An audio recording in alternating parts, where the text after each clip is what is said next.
If I could describe the Deviljho hunting horn in one word, it would probably have to be frustrating. We have a horn that has high raw, attack up XL, can reach purple sharpness, and no, I'm not describing the acidic Glavenus horn, because then we continue on and we get negative affinity, no decoration slots.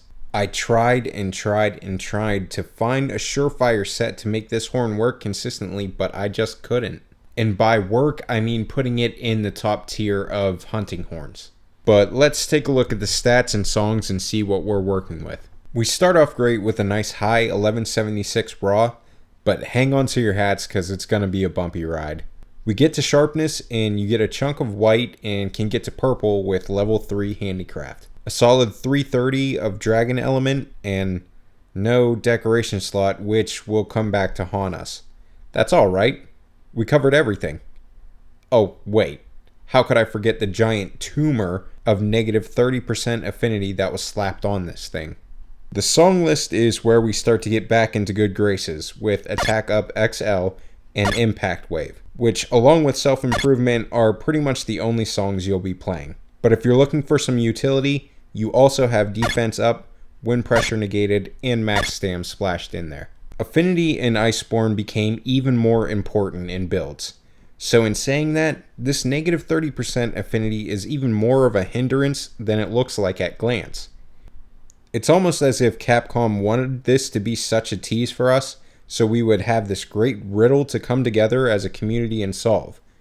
You might think, oh, that's conspiracy talk, but you add that negative affinity with the fact that they hindered the effect of maximum might as well, and it all just seems a little too coincidental to me. All jokes aside, this horn is just really hard to build around for it to be considered the best or more usable than some of the other Attack Up XL horns. With max crit eye, 5% from attack boost, max weakness exploit, you're still only looking at 45% affinity on weak spot hits, and 65% if you happen to have that weak spot wounded. God forbid you don't hit a weak spot with this thing because you'll rip that purple sharpness to shreds in no time. And the fact that you don't even get any kind of decoration slot in the horn means that you're going to start noticing when you're trying to make builds for this, you start sacrificing really important things and then your build is incomplete. I know I've seen people talking about using things like affinity boosters and grouping up with other horn users that have affinity up horns, but it just feels more and more like we're trying to solve a puzzle that doesn't have that treasure at the end. Let's take a listen to the soundtrack.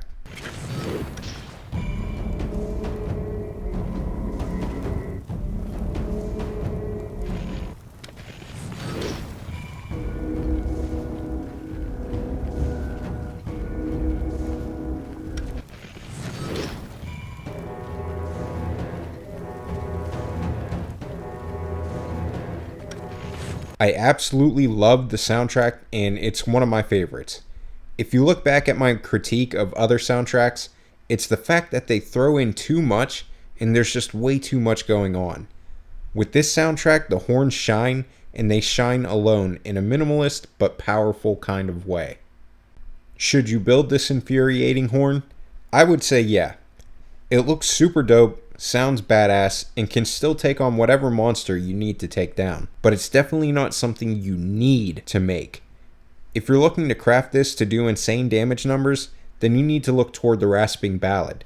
And if you need your dragon kick, I would steer you toward an Awakened Austere Paradise. Both of those are going to give you more consistent numbers, and you'll have less trouble building around them. And I know a lot of you have been asking about reviews for the Brute Tigrex horn, which I'm going to take the weekend to grind out some guiding lands, but a lot of the negatives with this horn are identical to those of the Brute Tigrex horn, but I'll still absolutely be reviewing it.